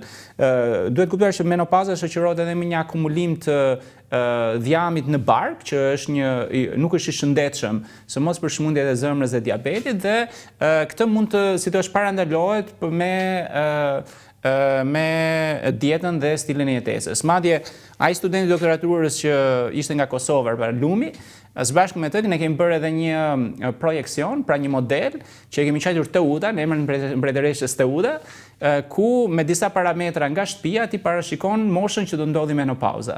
Me qëllim që të fillosh të marrësh masat qoftë për të lindur fëmijë, se sot është shtyrë lindja e fëmijës, po edhe për të bërë analizat e nevojshme që të parandalosh këto sëmundje. Si janë shqiptarët me shëndet? Të dhëna nuk është se janë shumë të mira pozitive, si të lidhura me obezitetin, me mënyrën e ushqyerjes, bashkë me kolegun tim Erandin, që studion, pra është studiues në Gjermani, kemi bërë edhe një studime të rinj shqiptar që ushqen kryesisht me ushqimet procesuara që nuk janë të shëndetshme, dhe ka shumë nevojë. Dhe çfarë doli? Po, që nuk ushqen me ushqime të gatuara në shtëpi, dhe kryesisht ushqen me ushqime si sufllaqe, gjërat që gjejnë... Dhe çfarë pasojë ka kjo? Dhe kjo ka pasojë shumë të rëndësishme për shëndetin, ka për obezitetin, ka për pjesën... Jo, tani ti kur vjen në Tiranë, në Shqipëri, si shikon njerëzit? Se ti je doktor që i kupton edhe me sy. Si janë shqiptarët me shëndet? Po, është shumë e vështirë të analizosh, si thua, popullatën kur ti je në një zonë të limituar, se unë punoj në epidemiologji, ne shikojmë popullatën në gjithë tërsinë e vet. Unë jetoj në një zonë të kishfush e aviacionit, ku ka, si thua, ka njerëz të miksuar, nëse se të ardhur nga qytetet e tjera. Si janë me shëndet? Unë shikoj që gjithmonë më shumë shqiptarë po i kushtojnë më shumë rëndësi. Kushtojnë rëndësi? Po, kushtojnë, janë më të vetëdijshëm. Cili është problemi kryesor? Unë besoj që si thua obeziteti qëndron një problem, po qikosh keq ushqyerje, po qikosh moshat e mëdha vuajnë shumë nga hipertensioni, ne kemi një problem pastaj me shërbimin shëndetësor, ne ende sot s'kemi protokolle mjekësore, ne flasim shumë për mjekësi, po protokollet mjekësore bëjnë që ti të mos kesh mjekimet më të fundit, mos kesh diagnozat më të fundit. Cila është sëmundja numër 1 që vuajnë shqiptarët? Sëmundjet kardiovaskulare, kjo është për gjithë botën, kjo është për zemra, kjo është për gjithë botën. Kjo është për të botën dhe ne këtë kemi. Dhe ne nuk është të jemi ndryshe nga popullatat e tjera. Sëmundjet e zemrës janë sëmundjet që, si thua, është numri 1 i vdekshmërisë në gjithë botën. Sot që ne edhe në Shqipëri duhen nga zemra. Edhe në Shqipëri po, edhe në Shqipëri. Dhe për Shqipëri ka ndonjë faktor specifik? Jo, janë të ngjashme, por ti ke duhan pirrin që është shumë i lartë në Shqipëri. Dhe vazhdon të jetë i lartë në Shqipëri, pavarësisht... Ti pi duhan? Unë jo, nuk pi duhan. Nuk pi duhan? Jo, nuk pi duhan. Ke pi ndonjëherë? Jo, Asnjëherë. Pavarësisht se mund të jem rrethuar se mjekësi kam parë mjek që pinë cigare për shembull. Po kjo tregon me kulturën e profesionalizmit gjithashtu. Se ti po mbas domethënë zemrës, po themi sëmundjeve kardiovaskulare, kush është sëmundja e dytë që në Shqipëri? Sot në Shqipëri të dhënat që janë të frikshme janë mbi sëmundjet onkologjike, pra të kancerave, ka një rritje të shtuar të kancerave. Ky është alarmi. Po, të pak me statistika që shikoj nuk ka studime të mirëfillta se këtë duhet bënte universiteti. Po kjo është diferenca. Pra, shefi i shërbimit të onkologjikut duhet ishte shkencëtar dhe ishte ikona e shkencës në Shqipëri. Dhe nuk është thjesht mjek që trajton, por është mjek që analizon dhënat dhe ndërton politikat në atë fushë. Apo edhe ekspertizën e re që duhet aplikuar. Dhe ne nuk e kemi një që tillë. Ti e shikon për shembull ministrin e re të shëndetësisë që shkon në Itali dhe thotë do ndërtojmë me institutin italian për të ndërtuar institutin ose databazën e onkologjikut. Ndërkohë që të duan ajo zonja Sala, ajo ka një status tjetër edhe atë po e gropos tani. Jo, nuk thash që shkon ajo ka rritur suksese në Evropë shumë herë më të mëdha se ty. Thash po tregoj për problemin që ka. Pse i quan gabim ti këtë? Jo, nuk thash që është gabim, thash po shkon për të marrë ekspertizën se nuk ekziston ekspertiza shqiptare. Po ka një gabim. Po? Gabimi është tek fakti që nuk e thot vërtetën. E vërteta është që QSOT-ja duhet shkrirë dhe duhet thirrur mjekët e përgatitur. Dhe QSOT-ja duhet shkrirë. Po ti e shkrive Shqipërinë komplet. Çfarë? Kjo duhet shkrirë, kjo duhet shkrirë. O tavlan. Roland, shefat e shërbimeve të QSOT-s janë problemi. Shefat e shërbimeve të QSOT-s krijojnë politikat, përcaktojnë cilat medikamente do marrësh, cilën diagnozë do marrësh, cilat do aplikohen në Shqipëri.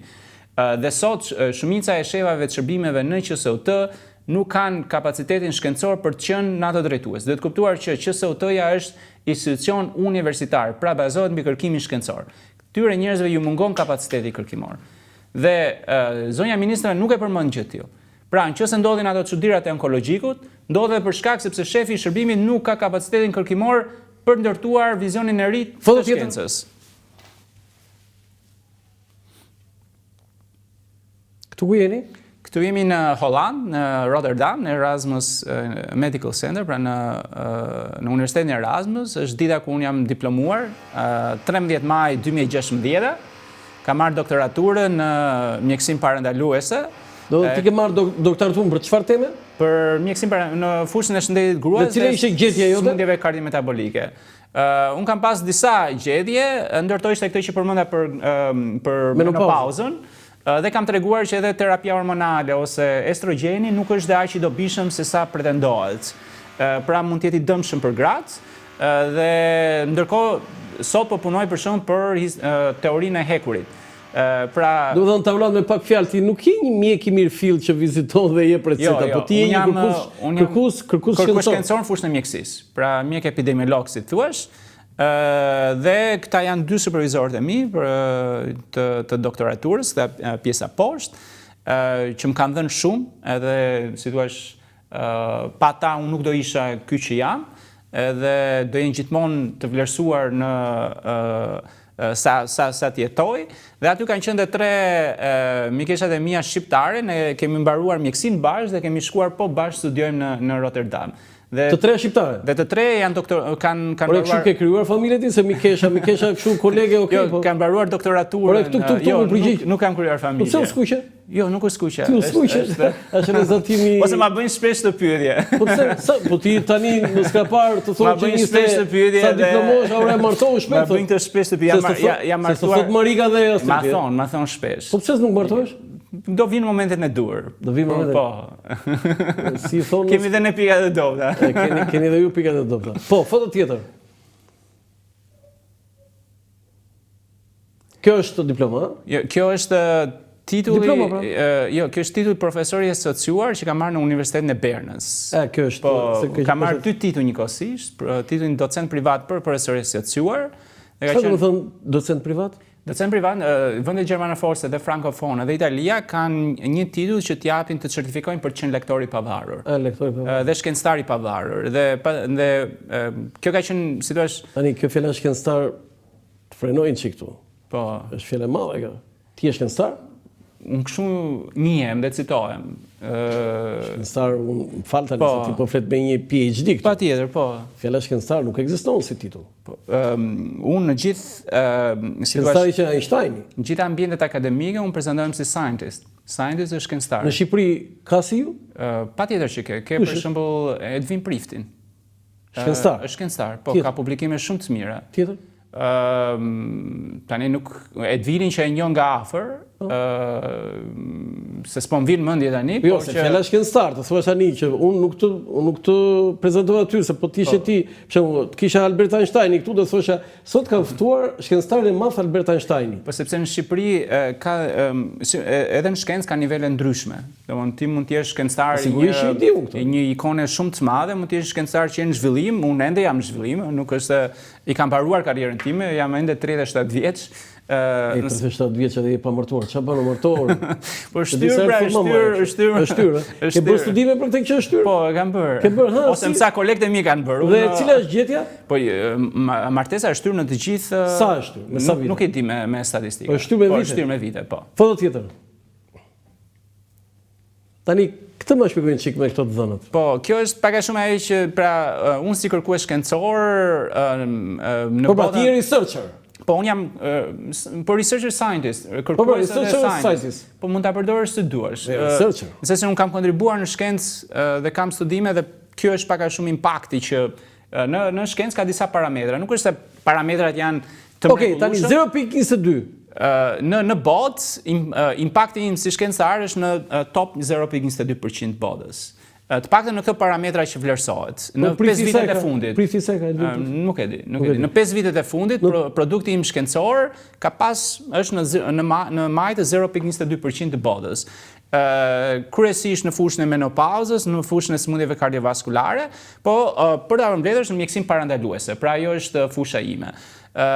Sigurisht që këto janë indikator që jo domosdoshmërisht janë tregues 100%, por janë indikator që përdoren në shkencë. PhD, okay, po më do të është? Mjek, se kam mbaruar medical degree. Medical doctor, po. Medical doctor. Foto tjetër.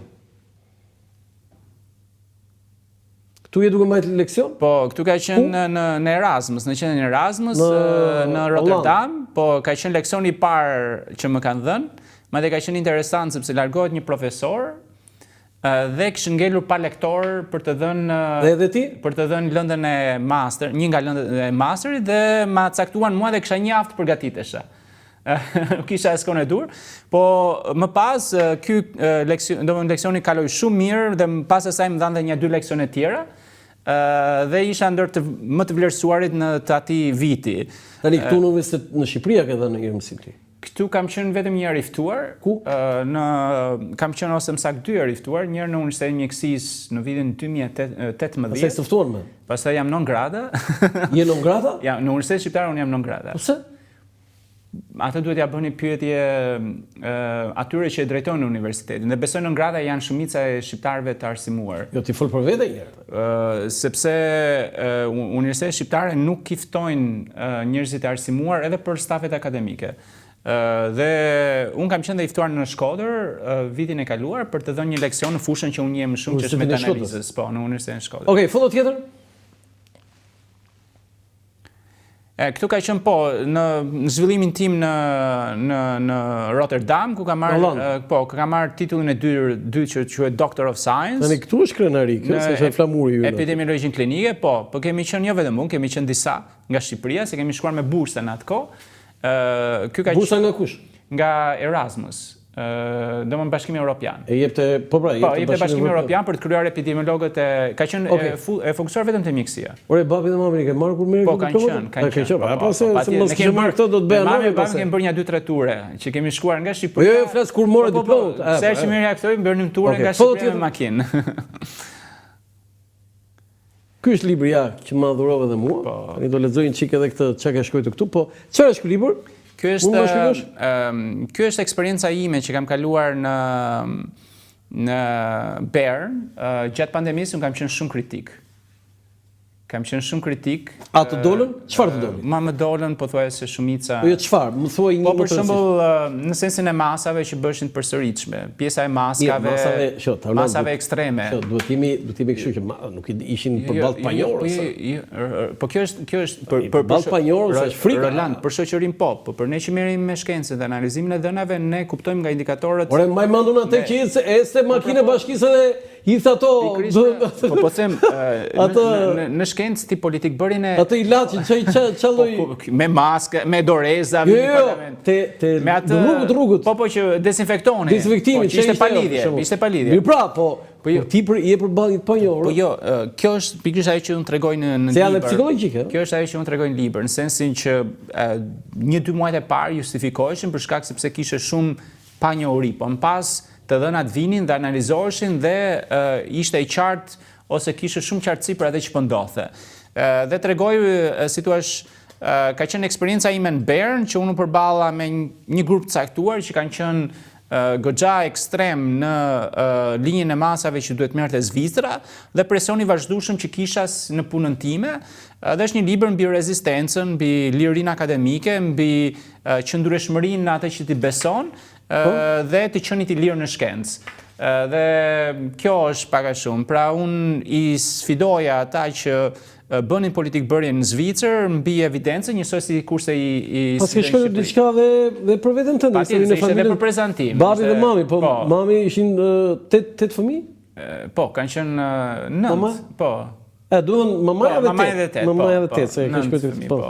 9 fëmijë? 9 fëmijë, po. Në Zagori? Në Zagori, po. Atje dhe Çajubi, atje? Po, në... Zonë shumë e bukur. Zonë shumë e bukur, Perë. Piktoreske që ka Shqipëria. Edhe kjo ka qenë libri, në sensin ka qenë historia ime personale në Zvicër për treguar që shkenca ka nevojë për debat, ka nevojë për politikë bërje bazuar në dhëna dhe jo në politikë bërje që përcaktohet nga politika. Dhe shkenca edhe sot, ti e shikon se çfarë po ndodh në Amerikë, që shkenca ka si thua po merr një drejtim tjetër, pasi është polarizuar shumë, është vendosur shumë në shinat e politikës, në shinat e biznesit, dhe shumë prej gjërave që ne perceptojmë si të mira shëndetësore nuk janë faktikisht të faktuara. Për shembull, shumë veta përdorin vitaminën D, mendojnë se tregullon për pjesën e kockave ose smundjeve të zemrës, por faktikisht studimi më i madh klinik i ka hedhur poshtë gjitha këto hipoteza. Kishte një studim dje për shembull që lexova mbi suplementet e magnezit që pretendimet ti po thuaj që vitamina që i marrin edhe i marrin kështu si karamele. Shumica e vitaminave janë treguar që nuk kanë asnjë funksion. Nuk kanë asnjë funksion? Përveç se efektin placebo. Pra ti mendon se të bën mirë dhe ndjesh çik më mirë. Por kur janë bërë studimet në një filla klinike dhe kjo pak a shumë Covidi ishte një histori që kaloi përtej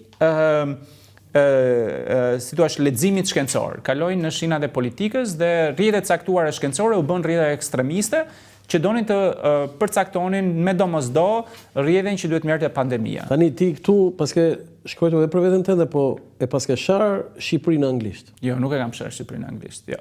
Unë kam treguar historinë time të historia jote. Jo, unë kam treguar si thua ku shan qeverinë e Shqipërisë, ke shar Shqipërinë? Kur e kam shkruar libër, se nuk e kam shkruar vetëm, pra ai që si vetëm. Jemi 2 veta që kemi shkruar, e ke pjesën unë kam qenë kryesori, po më kanë ndihmuar. Po ta hapësh librin, kopertinën brenda. Jo, në faqen e dhe të shikosh ka 2 autor. Dhe ideja është e tillë që unë po tregoja rrugtimin tim që mblidhe me historinë që po përshkroja. Pra angazhimin tim në përmirësimin e arsimit përgjithësi. Dhe atë pjesë të Shqipërisë tregoj. Unë kritikoj edhe Zvicrën, se faktikisht libri është për treguar një... Jo, dakor, ti të flet Zvicrën, po Shqipërinë e paske shar në anglisht këtu? Jo, nuk e kam shar, mund të lexohet ajo pjesa, unë kam treguar problematikat e arsimit. Dhe problematikat e arsimit patjetër që duhen folur, pasi arsimi në Shqipëri nuk na i përket vetëm në shqiptarëve, arsimi në Shqipëri i përket gjithëve. Sikurse arsimi zvicerian i përket jo vetëm zvicerianëve, ka një impakt që lexohet përtej Zvicrës. Dhe shkenca duhet folur në mënyrë të sinqertë. Këtu jemi? Këtu është me supervizorin tim, profesor Oskar Franco, jemi po në Bern. Oskar Franco? Kolumbian, holandeze kolumbian. Nga Kolumbia pas ke profesorin tënd? Po, është Ka qenë, si thuaç, personi që më ka mbështetur shumë në karrierën time universitare. Më ka hapur shumë tyr, kemi bërë punë të mrekullueshme bashk. Ka qenë arsye pse unë faktikisht lëvizja në Bern, pasi më ftoi për të punuar atje kur edhe ai lëvizi në Bern. Po? Edhe, dhe në situash është një nga figurat që ka ndikuar shumë në formimin tim akademiko-shkencor. Okej, foto tjetër? Këtu, i kujt është kjo statuj? Kjo është statuja e shkencëtarit që ti përmende. Se Einsteini është? Einsteinit. Se më ngjarë, me thënë drejtën tani. Kjo është... Ai e ka bërë kështu të ri, po prap... Po, është Einsteini, pasi është formuar dhe ai në Bern. Në Bern, Po, kjo është një foto... Gjithë Berna është e mbushur me statujat e Einsteinit, pasi...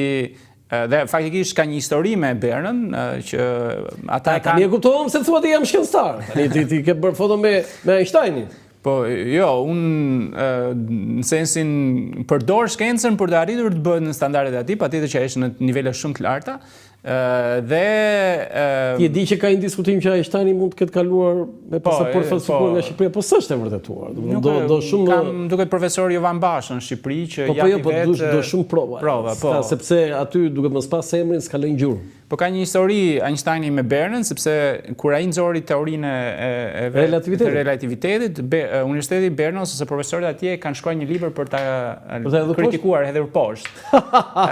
Dhe pak a shumë ai libri im lidhet pak a shumë me një histori të ngjashme, sepse u bën një grup profesorësh në Bern për të më kritikuar mua, për të më hedhur poshtë. Tani mos tani që ti që si Einsteini valla.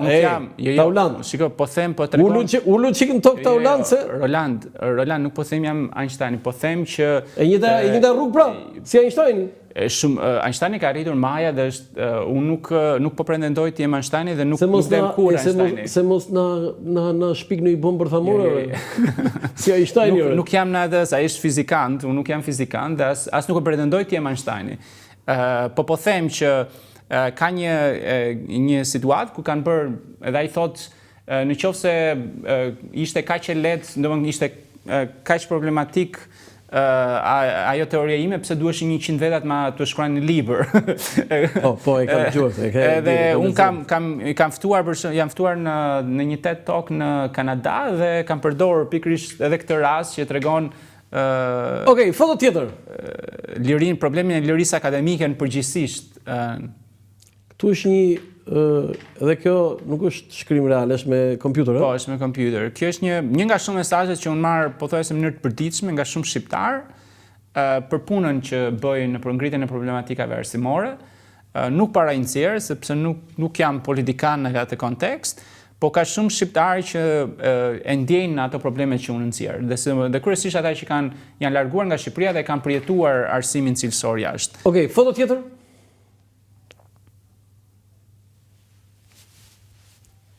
Ishte ajo dorëheqja e famshme. I nderuar zotë kryeminist, për arsye etike, morale dhe profesionale dhe të papajtueshmërisë që unë kam me modelin e punës aplikuar në Ministrinë e Arsimit, Sportit dhe Rinisë, ju paraqes dorëheqjen time të parevokueshme nga posti i zëvendësministit të Arsimit, Sportit dhe Rinisë. Ju falenderoj për besimin që më dhat dhe ju uroj suksese në punën tuaj si kryeminist. Me respekt, Tauland Muka. Domethënë ti ndende fiks sa ditë ndende zëvendësministit? 10 ditë pune ose 2 javë. Se me të shumë në djela. Domethënë 2 javë që të rënditën... Duket se ka qenë data 28-29 tetor që unë jam emëruar dhe kam dhënë dorëheqjen datë 15. 2 javë që të rënditën Ministrinë e Arsimit. Tani, ishte mjaftueshme. Ti e ke treguar disa herë, po unë doja shkurtimisht në mënyrë përmbledhur ose në një detaj që ti se ke thënë, domethënë, se ti e për të pyetur në fakt, pse u bëre zëvendësministri, pse ike? Unë u bëre zëvendësministrin për të mbyllur gojën. Ky ishte morali i gjithë situatës. Në sensin po dilte një problematikë shumë e madhe, kryeministri të fton me demek të bën premtime, po qëllimi i vërtet ishte që ti të fuste në... Ç'e premtoi kryeministri? Po kryeministri premtoi që do kem dorë të lirë në politikën e arsimit të lartë, do më japi ministra kompetencat që unë të jemi pavarur dhe gjithë bisedën. Zëvendësministri do ta ndani. Ke ministra aktual që i kanë dhënë gjithë kompetencat zëvendësministrave. Kush për shembull? Më duket ministra e financave që ishte marr inovacionit, ishte marrë model që gjitha kompetencat e kanë zëvendësministrat se kanë frikë firmose. Ti ke ministri është ministër Tauland ai, nuk mund të lindë ty firmën. Ti do e firmë, ti do e ministër. Roland, kështu ka qenë pakti me kryeministrin në atë tavolinë. Si tha Rama që unë do të bëj ministër me kompetenca? Me kompetenca për arsimin e lartë. Dhe ti do flasësh për arsimin e lartë vetëm me mua. Nuk e punë me ministrën se është mësuese. Unë jam mësuese. Ti pas e pranuar këtë që ti do flisje vetëm me atë. Dhe situata ka qenë e tillë që unë nuk isha në dieni se çfarë roli kishte zëvendësministri dhe kur jam larguar nga ajo mbledhje, nuk kam qenë vetëm, ka dëshmitar në atë mbledhje.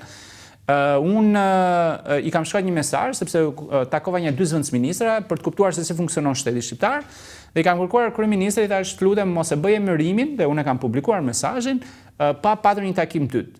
Dhe ndërkohë unë nuk vazhdoja. Ty do rrite Edi Rama tani. Një takoj një herë ai. Roland, unë kam kushtet e mia. Po ti pranova, ai të emëroi. Jo, unë nuk pranova, unë parimisht pranova, po njeriu parimisht, po nuk do thotë që do rri Edi Rama do rrite me ty, do vëresh me ty Edi Rama. Ai ma bëri ftesën, nuk I vajta.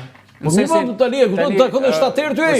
Për sa kohë ai më bëri ftesën, do thotë që kishte një interes. Ti thotë të lindë gjithë punë dhe I takon një herë. Unë nuk isha pa punë. Unë isha me punë në Zvicër, isha rehat. Se pranova ti parimisht? Jo, parimisht sepse, më fal, ku ka në botë që të japi ty një kryeministër, të thojë që do kesh gjithë dorën e lirë për të ndërtuar një sistem arsimor cilësor. Më fal, parimisht. Do ti thuaj që ai të emëroi zëvendësministri I arsimit dhe tha që do t'i bësh ti këtë punë. Po. Ke grupin mund t'i marrësh në intervistë dhe unë ndërkohë prisja takimin e dytë dhe marr vesh nga televizori që unë isha emëruar zëvendësministër. Unë do vija te kolegja juaj Bedi Njuma për të denoncuar doktoratura plagjatur të tjera në atë kohë dhe më merr në orën 7 kolegja juaj Bedi Njuma dhe ta Orlanda si ti e bërë zëvendësministër, tash Bedi thash unë se unë ndërkohë kisha pirë kafe me Bedin, thash ti e di situatën. Ja, tha hape televizorin dhe unë marr vesh isha bërë zëvendësministër I arsimit. Pa aprovuar. Dhe gjithë 2 javëshi që ishte në atë ministri, unë kuptova që aty në vitin 2018. Tani, një pyetje kam, në zgjedhjet e vitit 2017 ka votove ti? Unë nuk kam votuar, se kam qenë jashtë. Më lëri këto. Nuk kam votuar. Nuk kam votuar. Besoj fare. E votu për sënë që të shkeme te për lere. Unë nuk kam votuar. I socialisti je tani, lere këto tani. Shtitër gjithë çfarë orientimi politik kam, por nuk kam votuar. Po, shumë e vështirë të thuash në Shqipëri për sa I përket orientimit politik, sepse nuk ka as majt as djath. Po çe? Po nuk ka, po të shikosh të djathtën shqiptare sillet si e majt, po të shikosh majtën shqiptare sillet si e djathtë. Pra nuk ka një boshtë orientimi politik. Por më tepër që unë mendoj që shtetet nuk do të jetin patjetër të majta e djathta. Jo ti vetë, ku e ke? Të majt, a? Le të themi të majt. Social-demokrat. Social-demokrat. Skrapali nga e majta, aty e. Foto tjetër.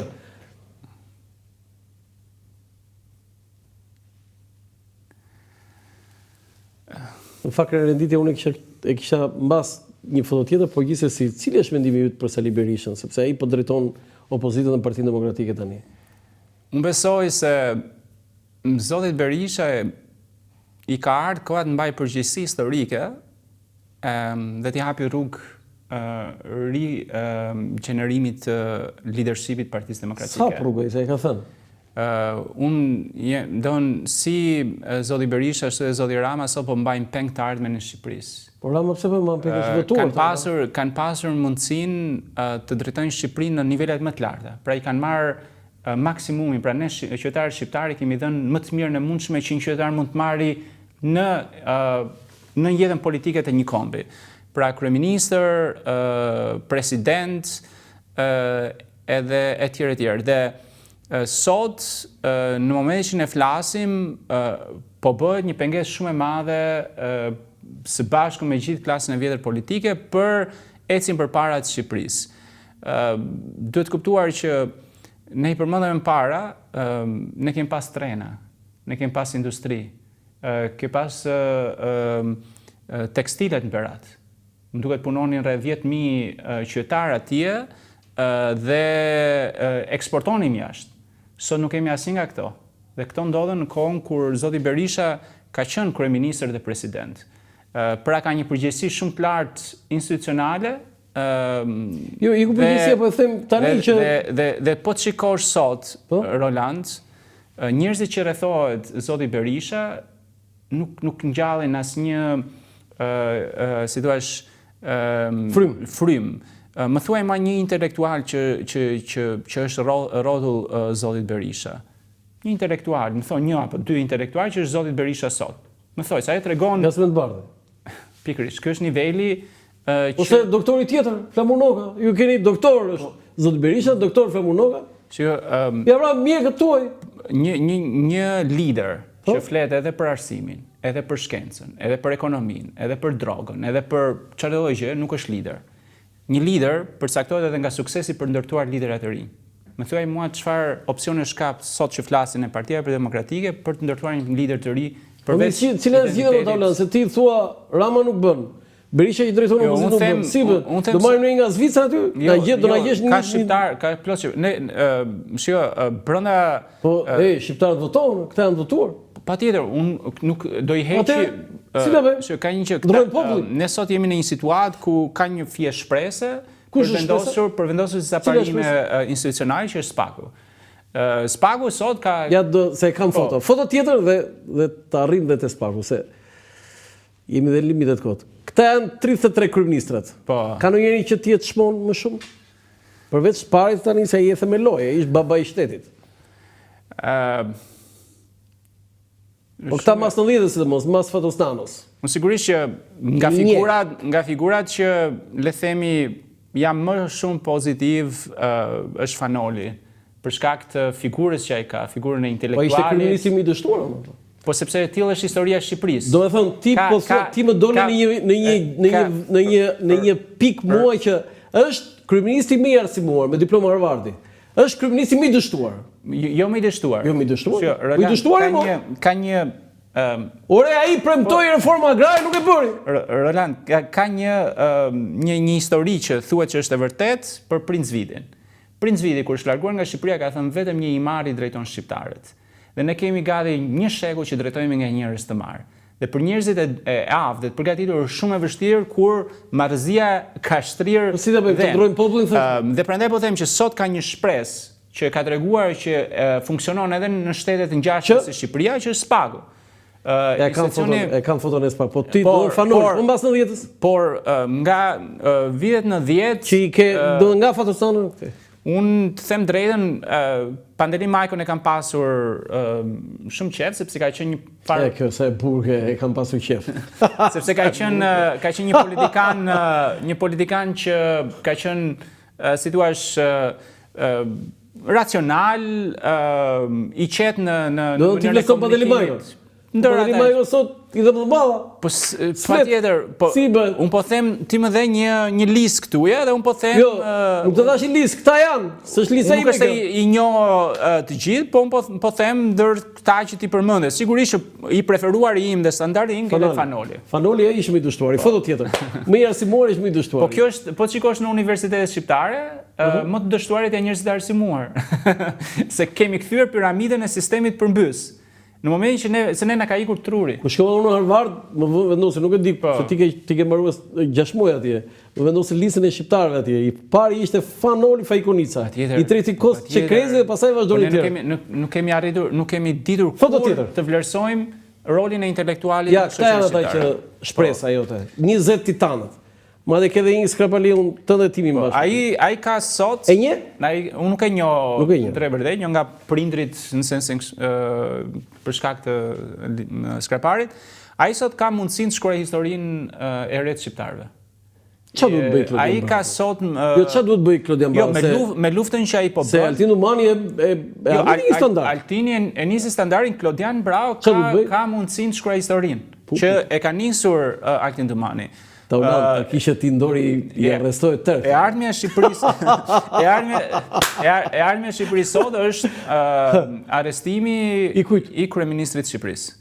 Si u marrë sot kryeministri, merre kryeministri fute brenda. I thoi ti po i bën thirrje Klodian Bravos, merre kryeministri fute brenda. Se kështu arrestoi, se kështu e bën Spaku. Kryeministri sot nuk po lëshon Belinda Ballukun për vetëm frikë që ka për veten e vet. Se din.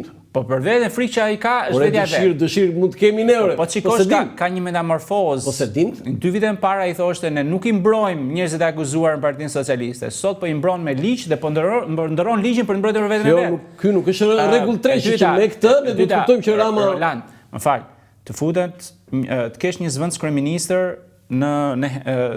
që po kërkojë nga Spaku për burg. Një tjetër zvendës kryeministër në Arati, ministra të tjerë në burg, kryetar bashkie në burg, po këta vetëm një njerëz ka vendosur. nuk bëhet në qeverinë shqiptare pa emëruar Edi Rama. Nuk është armiku im, është simboli i individit që ka përvajsuar politikën shqiptare në jo vetëm 35 vite, në modelin e qeverisjes në një shekull. Tani, këta 20, mund të bëja që fjali si përcakton 20 prokurorët e SPAK, se 20 janë. Kanë mundësin, sikur se dash, kanë mundësi të jenë herojnë të ri të Shqipërisë së re. Se deri tani nuk janë? Deri tani, varet se si armja do shkruhet. Sot për sot ata kanë mundësi të shkruajnë Shqipërinë e re. Shqipërinë europiane, Shqipërinë që gjithë e kemi ndëruar dhe Shqipërinë që nuk ndjet nuk ndjet inferiore ndaj 3 vitet e Dumanit ishin. Po keni parasysh një gjë që Shqipëria nuk është vetëm SPAK-u. Shqipëria duhet të jenë gjithë sistemet e tjera të funksionojnë. Dhe nëse nuk funksionojnë dhe gjykata, nëse nuk funksionojnë dhe prokuroritë e rretheve, sigurisht që nuk mund bëhet ndryshim i madh. Dhe shoqëria shqiptare tani duhet ta përdori këtë mundësi që është dhënë për ndërtuar Shqipërinë e re. Foto tjetër.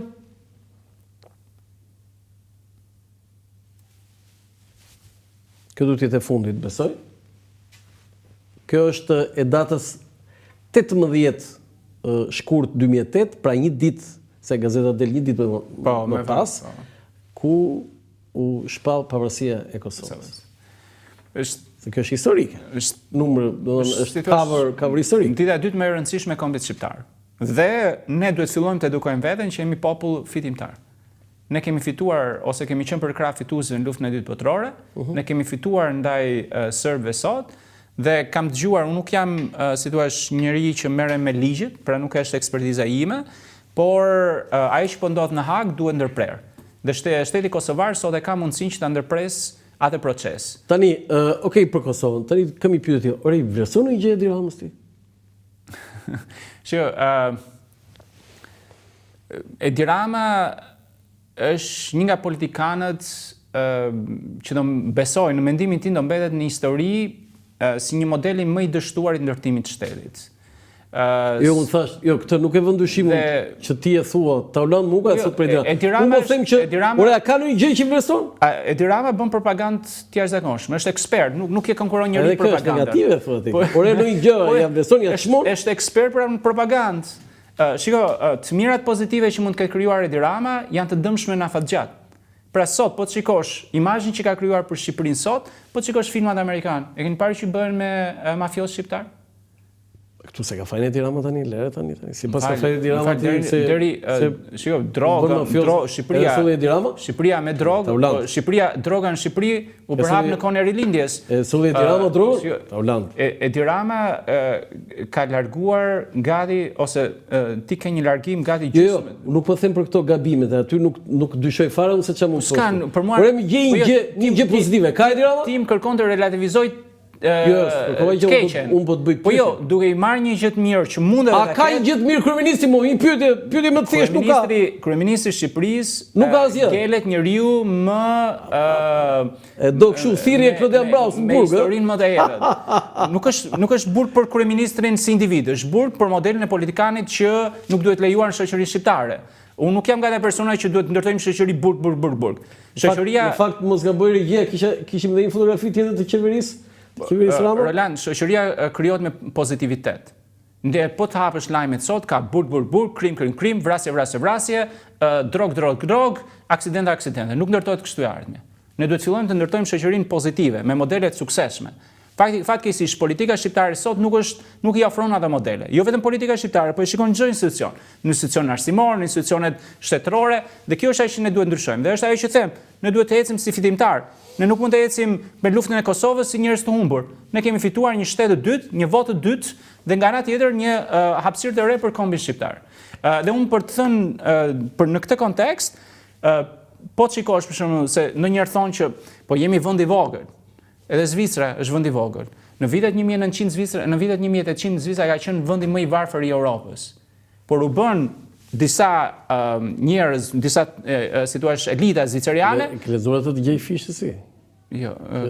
Me bësh shqiptarët bashk, është më lehtë bësh një thes me pleshta. Po gjërat do vi moment që do ndryshojë. Dhe Shqipërisë ka munguar vizioni. Vizioni sepse është kapur nga ignoranca, se është kapur nga korrupsioni dhe SPAK-u sot ngelet në një moment historik për të bërë historinë e Shqipërisë së re. Tauland Muka, jemi në fund të kësaj bisede. S'kisha thënë në intervistë kështu, nga ndërësimi artificial deri te amerikanë në Vietnam, edhe një hartok i përplasur. Uroj të ke dalë mirë edhe të kem dhënë më të mirën e mundshme. Unë të falenderoj për bisedën. Unë jam i sigurt që do dalë tavlante Einstein, po uroj të mos jetë. Nuk e di unë, e di ato të stafit aty. Të falenderoj gjithsesi. Faleminderit, ishte kënaqësi. Të nderuar teleshikues, ky është emisioni im për sot, publicitet nga unë Orlan Qafoku, mirupafshim. Për herë të parë në Shqipëri dhe Evropë, përmes aplikacionit të reja, zhvilluar nga Akinvest, mund të dërgoni para me MoneyGram në të gjithë botën, direkt në telefoni juaj. Dhe kjo do të kushtojë sa gjysmën e komisionit që do të paguanit nëse ju do të shkonit në çdo sportel. Mjafton të shkarkoni aplikacionin e reja për Android dhe iPhone, të regjistroheni si klient dhe menjëherë do të dërgoni para në të gjithë botën, me MoneyGram vetëm me gjysmën e komisionit. Bëj zgjedhjen e zgjuar, dërgo para me MoneyGram në aplikacionin e reja.